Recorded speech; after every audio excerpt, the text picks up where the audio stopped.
Ndabaramukije bene data nkunda amahoro ya Yesu Kristo nabane n'umwe wese. Muracari kumwe na Françoise Habonayo. Ndashimiye Rurema asuye kuvyemera kugira ngo asuye kugaruka hano tuganire kuvyo umwami Imana yanshize ku mutima. Imana nishimwe. Reka dusenga Imana. Gitandara Mana yera y'ubutwari, ndagushimiye ndagukengurukiye kubw'uyu mwanya mwiza wongeye kumpa Yesu kugaruka imbere y'ubwoko bwawe kugira ngo tuganire ku vyiza vyawe Mwami. Ndakwinginze kubw'ubuntu n'imbabazi umfashe Yesu undongore mpwemu wawe mwiza Mana yera avugane n'ubwoko bwawe. Ivyo ushaka ko tumenya aba ari vyo tumenya uzoba ukoze. Ico twanse ni Satani yo kwivanga muri ibi bintu mu buryo bumwe canke mu bundi atsindwe mw'izina ryawe ryera Yesu. Urakoze kubikoze mw'izina ryawe ryera. Amen. Haleluya. Atubonaho aje kutubwira iki? Naramubwiye Kristo Yesu nashimwe ko azompa ico kuganira namwe niko nzokwamanza umwami abinshoboje. Kuko hari igihe ntinya nkabanda nkabireka nkamara igihe kininiya ntavuze ico umwami yambwiye, ariko ndashima Yesu ko umwami andongora niko ndabikora. Imana nihabwe icubahiro.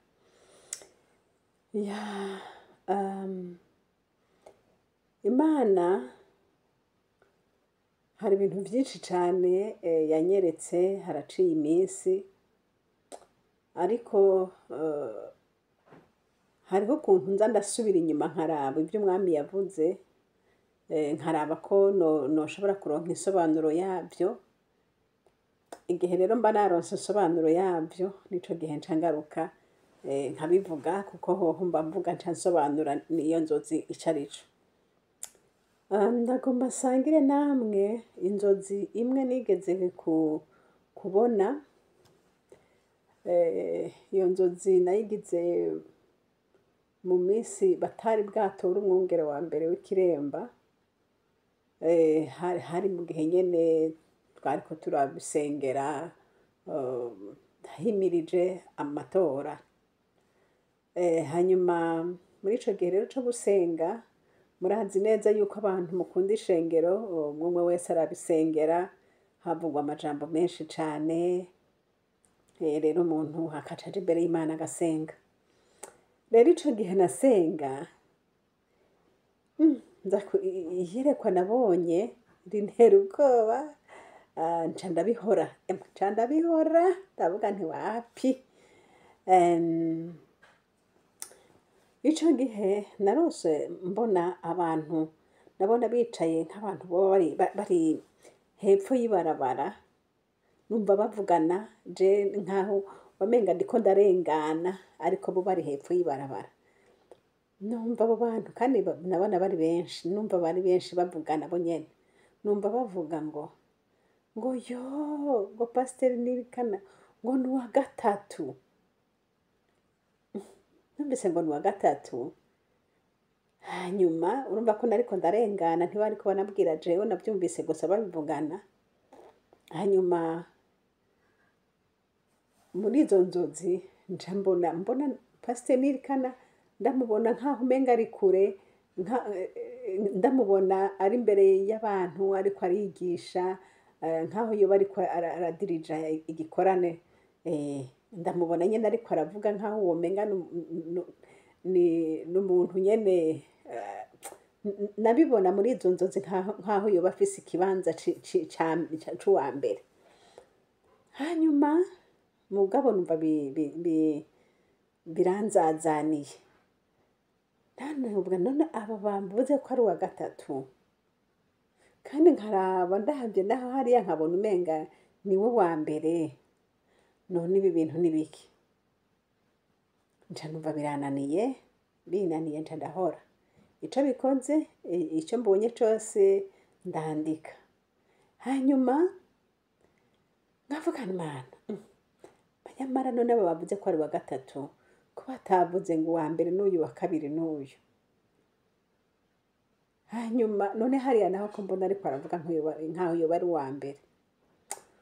ncangumiza ncandabigumiza mu mutima nta muntu n'umwe nayibwiye yaba ari umugenzi wanje wa hafi canke wa kure ndabigumiza mu mutima mugabo muri jewe kagoma ndaba bashoboye ubwa mbere ninde uwa mbere ninde yoba ari Oscar uwa kabiri iyo ari Shadrake ngara ahandi nkavuga canke ngira ngo n'abandi bantu bazoza ntomenya ntazi amazina mugabo jewe n'ubwenge bwanje nabanza kuraba aho mbona nyene boba bari hafi nabona ntingira ngo yoba ari naka hanyuma ariko rero binaniye nca ndihorera nca ndabigumiza uko gushikanye n'igihe ndibuvuge ngo ubufindo bwanza gukora hanyuma nkabona abaye wa mbere mugabo ncanguma mvuga mwana yego abaye wa mbere none kubera iki wambariye bajya abantu bava ngo ni wa gatatu none ni ukuvuga iki haheze iminsi sinzi ukuntu naciye mvuga nti aha ngira ngo ni uwa gatatu mu kurongora ishengero ry'Ikiremba aha ni uwa gatatu uhereye kuri Pasiteri Madengo ugasubira kuri Pasiteri Eliya ugasubira uwa gatatu ni Pasiteri Nirikana aha nca rero nca ndabisobanukirwa rero Imana ishimwe Imana yacu ivuga nk'Imana si byose twosobanukirwa hari ibyivuga mu migani tukazoza kumenya igihe cabyo kigeze Yesu rero nahabwa icubahiro kuko avuga kandi agashitsa wewe nanje hari ibintu Imana ishobora kuvuga bikatunanira gusobanura canke naho tukabisobanura nk'uko ubwenge bwacu aho ubwenge bwacu bugarukira ariko yo ibifise ico yavuze Imana nishimwe nongere kugaruka kuri rya yerekwa negera kwerekwa kera mbona Imana imbarira ngo ntihazogera muri juin ngo ntaje gutora umugeni wanje Mana we aho hari muri 2023 kandi ibyo nabibonye hari muri janvier ariko abarika ngo ntihazogera muri juin ntaje gutora umugeni wanje ubwenge bw'umuntu buca bukuzana muri juin iyo muri yo ane nyene ariko kandi umugeni umuntu ninde umugeni yarinde umugeni avuze gutyo wovuga uti ngira ni shengero ahandi uti abandi bati nyabona ni wewe ibyo ntarabivuze sinobisubiramo cyane ariko bene data nshuti z'umusaraba ijambo uko rimeze ukwaryo ushobora kuryinterpreta nk'uko ubyumva ariko Imana yo ibifise ico yavuze iryo jambo Imana yaje kuri impishurira igihe cabyo kigeze igihe umukozi w'Imana yari yandika nkiko yatashe hari muri Mei Imana irambwira iragaruka irambwira ati wabonye bimwe nakubarira ndavuga nti nyaguhora ku ngoma Yesu wabivuga muri 2023 bizoba muri 2024 nuko Imana imeze Imana ivuga nk'Imana yo ntibesha ikivuga iragishitse nambwira ati raba bya bindi byose nakubwiye ko atazogera muri juin ntaraza gutora umugeni wanje none naje kumutora kandi bya bimenyetso byose nakubwira ngiki kimwe ngiki n'ikindi yo nca ndabisobanukirwa Imana nishimwe none ubu naho murumva ko Imana yavuze ati uwa gatatu nirikane ya kimwe wa gatatu ariko mu bwenge bw'umuntu akaraba mu babonesha amaso ati ngira ngo wa mbere ni naka ngira ngo wa kabiri ni naka ariko kuko nize narize nzohora nzokwicara mbanze nicare ndabirabe gushika naho ndabibonye niho nzobivuga Imana rero yahabwa icubahiro umukozi w'Imana urumva ngo ni uwa gatatu n'uwa mbere kandi akongera akaba uwa gatatu iyo ni ekwasiyo y'Imana Imana irazi icyo yavuze iragahora isengwa hari uwundi muntu nagiye numva nawe nyine ariko arabivuga nawe abantu hari hishurirwa kweri hari uwundi muntu ariko arabivuga numvise avuga ngo madengo twa era sinzi abantu bakurikirana shene yitwa Inderetsi TV muzobona ibintu byinshi cyane biri muri iyo shene. Hanyuma ikindi turashimiye Imana ku bantu bose baduha intahe bakaza baratubwira kariya na kariya.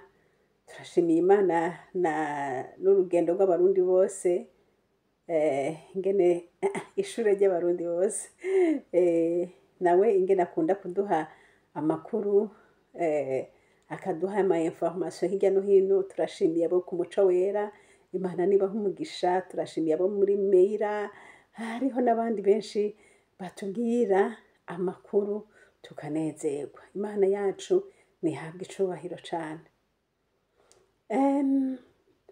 Ikindi kintu numva nari ngomba kubasangiza ico Imana yambwiye hari le 22 z'ukwicenda.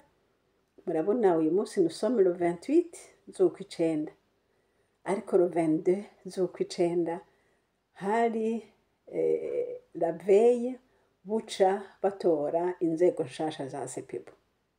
Hari ikintu Imana yavuze, ariko nkikibona Imana ibikivuze jewe ico nakoze naranditse gusa. Ariko uyu munsi ndiko ndasubira gusoma ivyo nanditse, niho mpwemu yera yampishurira ivyo bintu yambwiye ivyo ari vyo. Ati ivyo bintu navyo ni biki? Yesu n'umwami aravuga akongera akavuga, ibyari mu migani akabishira habona, byose akabisobanura neza. Nashimwe. Iyo nzozi nayo yari imeze gutya. Nabonye umuryango, famiye. Iyo famiye rero yarimo umugore n'umugabo n'abana, hanyuma n'abana bandi baba muri urwo rugo canke barerewe muri urwo rugo, inshuti zabo muri urwo rugo. Rero kandi abo bana bari abana babiri baba muri uwo muryango, barerewe muri uwo muryango, ariko batavuka muri abo bana. Hanyuma mbona ngo uwo muryango ngo waguze inzu, mukurikirane, ngo waguze inzu nshasha. Hanyuma ngo waguze inzu nshasha rero mbona abantu abana bo muri urwo rugo gutanganwa ivyumba muri iyo nzu nshasha.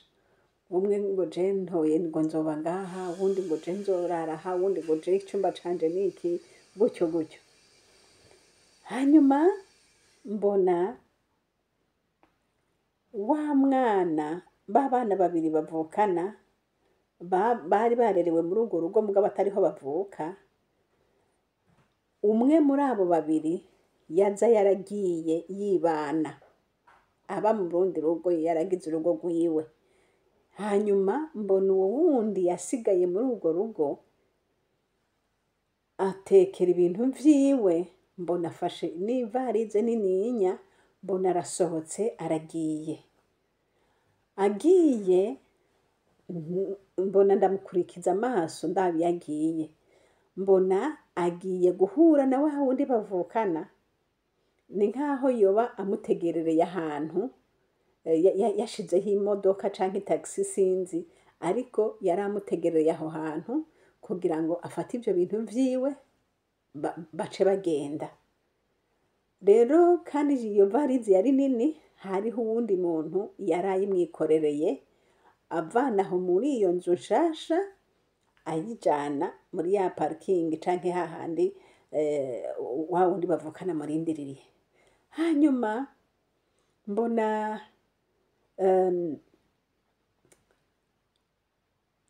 uwo muntu ndamubonye, mbona nsemerera nti yamara iyo varize utwaye ntabwo ari iwawe, iyo varize utwaye si rwawe, subiza iyo varize utwaye ni ya nyene urwo rugo, ntabwo ari iwawe. Rero urumva uko nariko ndabisemerera, nabwira wa wundi ayikoreye, ntabwo nabwira uwo yaragiye, nabwira uwiyikoreye nti garukana iyo varize, kuko iyo varize si y'uwo, yigarukane. Rero mbona uwo muntu ayikoreye arayigarukanye, ayigarukanye ayisubiza mu nzu. Mbona ba bandi nyene inzu rero, bamwe bagura ya nzu rero, mbona baciye mw'idirisha, baciye mu muryango w'inyuma buririra ku ngazi, hanyuma baca mw'idirisha, baca bashikira mw'idirisha, hanyuma baca bashika indani mu nzu. Ntibaciye muri voie normale canke ngo bace muri entrée principale, oya baciye inyuma, hariho ingazi iduga igaca kw'idirisha, baca muri iryo dirisha, baca bashika mu nzu. Rero mbonye bashitse, womenga ni nkaho womenga naguma njana nabi byari mu nzu byose nkaguma ndabibona. Mbona rero ya varize ndayibonye aho bayishize, hanyuma mbona n'iyo nzu ukuntu yari imeze, yarimwo amashurwe, biboneka nkaho abo bantu bari bayisohotsemwo hariho nyene ibisigarira vyabo, ndi buvuge nk'amashurwe n'ibindi bintu nyene vyari bihari. Rero mbona abo bantu binjiye rero baguze iyo nzu, bavuga bariko bararaba ngo nzohashira za ntebe, ngo harya naho tuzohagira gutya, aya mashurwe naho tuzoyagira gutya.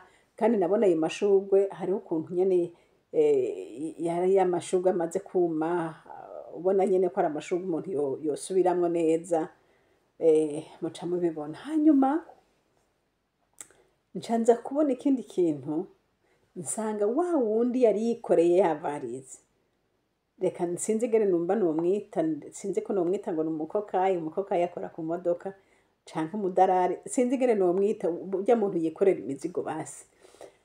Mbona urya muntu rero yari yikoreye ya mizigo, yicaye imbere y'inzu, yicaye ni babiri, mbona bariko barafungura, bafise isahani imbere yabo bariko bararya imbere y'iyo nzu. Ivyo rero ndavyitegereza, ndabiraba, ico bikoze nikanguye, nca ndandika nk'uko nsanzwe ndabikora. Rero uyu munsi ndiko ndabisoma, wamenga ni hahandi ibintu byose bisobanutse neza, umwami Imana bisobanuriye neza. None nanje nje kubabarira, iyo nzu nshasha yaguzwe ni iyihe? Iyo nzu nshasha abana bo muri urwo rugo bagiye bakavuga ngo je ntoya ha, ngo je nande ntoya ha, ngo je nande ntoya ha. Imana ishimwe, ababimenye mwabimenye. Murabizi neza ko le 23 hariho inama, hanyuma iyo nama bamwe bakavuga ati jewe ntwaya ha, ubundi ati ntwaya ha, ubundi ati ntwaya ha. Aragahoraho Yesu. Imana ishimwe, ngiyo inzu nshasha yaguzwe, inzu nshasha yabonetse, ego inzu nshasha yabonetse. Imana ishimwe. Hanyuma kandi iyo nzu ntiyari yoroshe kwinjiramo, ntiyari yoroshe kwinjira. N'abashoboye kwinjira buririye ku muryango w'inyuma canke kw'idirisha. Murabizi intambara zahaciye, ingorane zahaciye, amamanevre yakoretse, imanza zahabaye kugira ngo bishoboke iyo nzu yinjigwe. Imana iragahoraho, ifise inzira, ifise uburyo, ifise uko yabikoze. Nishimwe, ntawosubiramwo uko bimeze, noneho muravyumvise. Hanyuma ico nagomba kuvuga muri ivyo bintu, nagomba kuvuga ukuntu Satani ashobora kwidegiza akinyegeza, akigira umwere kandi atari umwere, akicara akabana nawe, agakurana nawe, akarererwa mu nzu yanyu ariko atahavukiye. Iryo ni ibanga ry'Imana kandi risobanuye byinshi, bisobanuye byinshi. Mpwemu Yera ndamushimiye cyane, niwe azi gusobanura.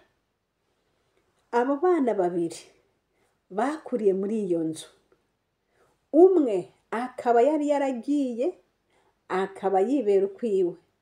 Uyu munsi akaba ari wagarutse, agahamagara murumuna we, agahamagara uwo bavukana, ati nyabuna va muri iyo nzu.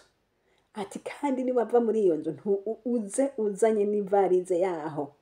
Ni ukuvuga ngo uze uzanye n'umutima waho, uze uzanye n'ibintu byaho, wibe uzane. Hashimwe Yesu aduteramiye, ntibizokunda. Oya, uterame mwene da, uterama ntibizokunda. Umwansi azogerageza ariko ntaco azoshobora kukwiba, kuko Imana itubereye maso. Haleluya, Imana ntihabwe icubahiro.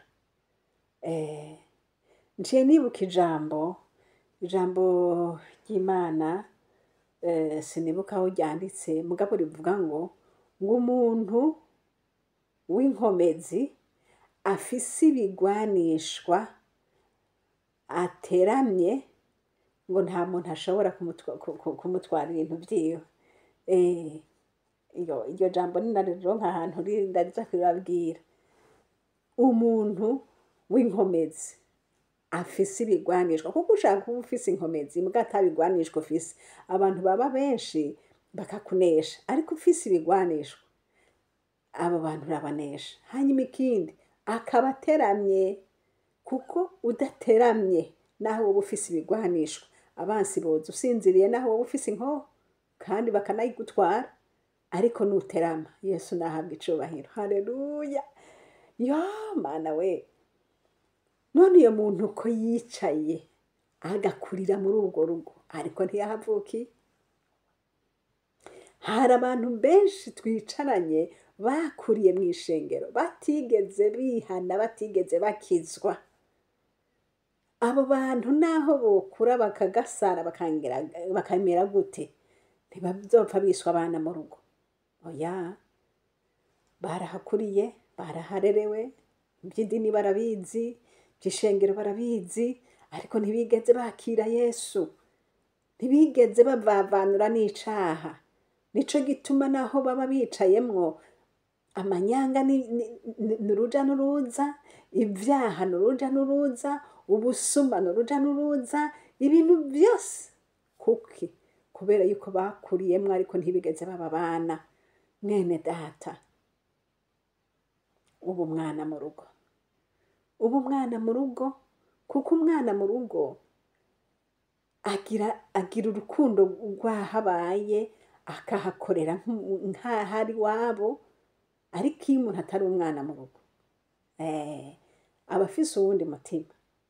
Rero hari abantu b'abana mu rugo, abo baragabanganije ati je nzorara harya, undi ati nzorara harya, undi ati nzorara. Abana mu rugo nibo bagomba kubaka iyo nzu yabo, bakagomba kuba muri iyo nzu yabo, bakayikorera neza. Imana ishimwe. Aha hantu harimo message ikomeye cyane. Uyo muntu yari yararerewe aho hantu ariko atahakuriye, umva ko ari babiri bavukana. Ni ukuvuga ngo n'abantu babiri bafise impwemu imwe, kuvukana ni ukuba munywanye. Abo bantu umwe yaravuyeyo, umwe mukuru wabo yaravuyeyo, nawe nyene yahorana muri iryo shengero, yahora muri iyo Pentecote.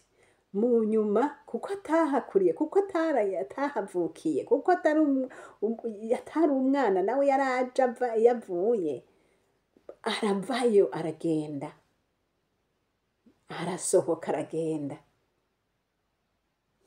Abavyumvise baravyumvise. Uyu yaragiye, nico gituma ariko aragaruka kurondera abandi. Namwe nimuveyo, namwe nimuze. namwe nimuveyo, ngwino ngwino. Ariko ese icompa umuntu akagenda akavayo akagenda ntagenda yivye. Ntugende ushatse gutwara ibintu vy'abandi, nugende ugende wenyene, ariko ivy'abandi ugumizaho. Haleluya! Mana we, Data ndagushimiye. Bishobora kumva umenga biragoye ingene wogenda wenyene udatwaye biriya na biriya, udatwaye bariya, udatwaye reka ntibikunda, nta kintu na kimwe ushobora gutwara, uzogenda wenyene, uzosanga uwo muvukanyi mubane mukorane, ariko ishengero ry'Imana nta na kimwe uzokura ngaho. Imana ishimwe. Ndashimiye Yesu, ndashimiye Yesu yuko nta kintu na kimwe, nta muntu n'umwe azoshobora kwiba ikintu ca Data wa twese. Iri shengero ni iry'Umwami, abo banyene inzu nta bandi ni Data. Imana ishimwe, ni Yesu, ni Data Imana, ni we nyene iryo shengero. Twese turi abana, tugabanganye ivyumba, jewe nzorara aha nawe uzorara aho.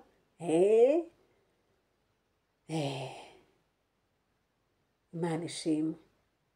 Hanyuma abo bantu rero nabonye bariko bararaba iyo nzu bakavuga bati, bashitse indani mbona bariko baravuga ngo za ntebe twahorana hariya tuzoca tuzishira ngaha. Umva ko ari isa nk'inzu nshasha baguze, numva hari haho bahora, ubu rero barimutse. Vya bintu tuzobishira aha, ibi navyo tuzobishira harya, gutyo gutyo.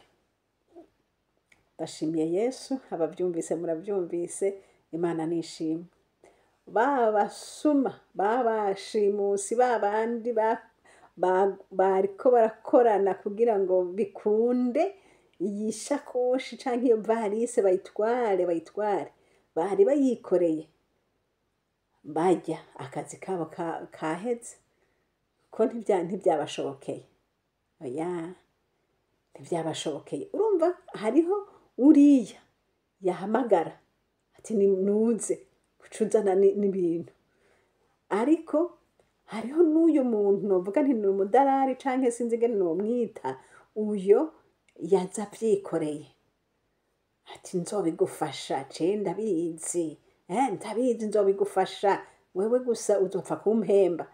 Kuko numvisemo akantu ngo uriya muntu yari yikoreye yarya amavarizi, ngo rero muzoca mumuhemba. Ni ukuvuga ngo uriya wewe ntakorera ubusa. Ariko bana we, ngo ntakorera ubusa. Wibaza ngo bijya byose yakorera ubusa, yarahembwa. Kandi n'ubu ibyo yari agomba gukora nyene yarahembwa, yabwize guhembwa. Kandi n'ibyo n'ubu ngo yicaye imbere, nabona yicaye kandi bari kumwe, kandi nabona yikoreye ari umwe, ariko nabonye yicaye imbere y'urusengero, umugabo ari babiri bicaye bariko barajya. Ukuvuga ngo ico gikorwa ntibagikora bonyene, naho yoba yabonekana ari umwe, ngo bari babiri. Data niwazi ibyo ari byo. Ariko ico nje gushima Imana, Data yaduhaye inzu nshasha, nashimwe. Hanyuma ivyumba vya umuntu wese yashoboye kuvuga ati je nzokora iki, wundi ati nzokora iki, wundi ati nzokora iki. Imana ishimwe. Kandi ivyari bigomba kwibwa navyo vyagaruwe, ntivyashoboye kugenda. Imana y'ububasha iragahora isengwa. Turashimiye Yesu. Iyo vyaciye niyo vyaciye, urumva ko vyagoranye cane kwinjira muri iyo nzu, ariko Imana yarabikoze, ikoresha bariya na bariya, birakunda, umuntu arashobora kwinjira muri iyo nzu. Imana nihabwa icubahiro. Mvuze mu migani ati vyumva benshi, bibwirwa benshi, bikumva bene vyo. Dufatanye gushima Imana twese abashoboye gushika muri iyo nzu. Dufatanye gushima Imana yuko Satani yinyegeje akicara muri twebwe, agakurira muri twebwe, akabana natwe, akamenya imigendere yacu yose, byose akabimenya.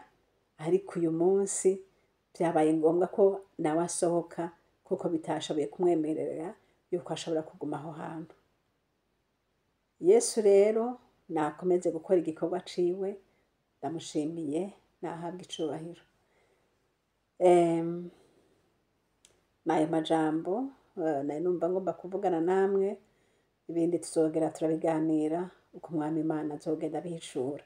Hari vyinshi Imana yambwiye, ariko ivyo izogenda irahishura nkabimenya, niho nzoza kubabarira. Imana irakoze. Haleluya. Urakoze mwami wacu Yesu Kristo, urakoze mukunzi wacu mwiza, Imana y'ububasha, Imana ikomeye. Ndagushimiye, ndagukengurukiye mwami, uteramiye ishengero ryawe. Yesu, uteramiye ishengero ryawe.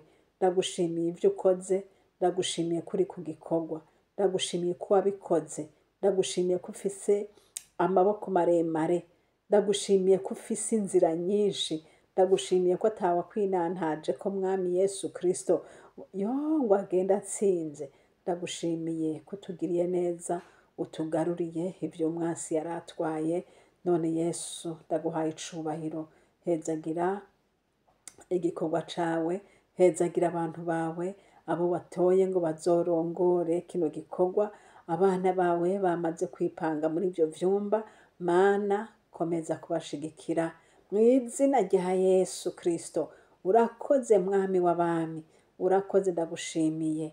Tuvuze bike, ariko mwami mpwemu yera asobanure, kuko ari wavuga vyinshi mu mitima y'abavyumva n'ababwiwe. Icubahiro kibe gwawe mw'izina rya Yesu, amen. Mwari kumwe na Françoise Habonayo. Nomero za telefone ni za zindi, ni +46 768 00 65 46. Imana ibahezagire, Imana ibaha umugisha, amen.